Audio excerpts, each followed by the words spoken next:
Hey Huskers, my name is Dr. Kate Higgins. I'm the neuropsychologist in sports psychology, and I am following up Dr. Haskell's video last week talking with you about mindfulness.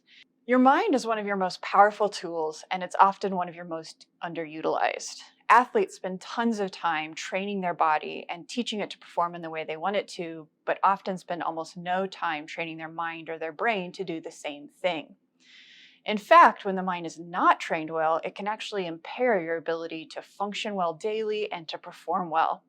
To explain this, there's a great video on Headspace called Monkey Mind. It's quite normal when we start to meditate for the mind to jump around all over the place. We might find it tends to chase after all the little things, to be constantly moving about, from the present to the past to the future, in fact, to rarely be still at all. Fortunately, the mind can be tamed, not by forcing it to stop or trying to make it sit still. We don't want to trap it. That would just stir it up and create even more movement. But by training the mind, having an awareness of when our attention has wandered off, and gently bringing it back with a kind and friendly hand. In this way, the mind slowly becomes a little less restless. It also becomes more comfortable with this idea of sitting still. In fact, it might even come to enjoy it. This analogy for the mind has been around for thousands of years. Thankfully, so has the knowledge that, with time and practice, we can learn to train this monkey. So let's talk a little bit more about what mindfulness is.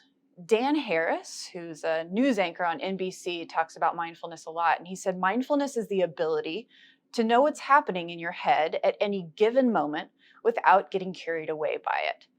So one of the most classic examples of this is when we get distracted, we're having a conversation or we're sitting in class and all of a sudden something catches our mind and all of a sudden it's a million miles away and not paying attention to what's in front of us.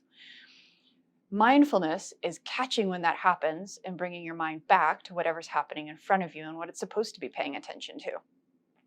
Another expert in mindfulness named Stephen Kotler says mindfulness is minding the mind. He says when we pay attention to our brain, we can teach it that it performs best when it's calm and non-reactive.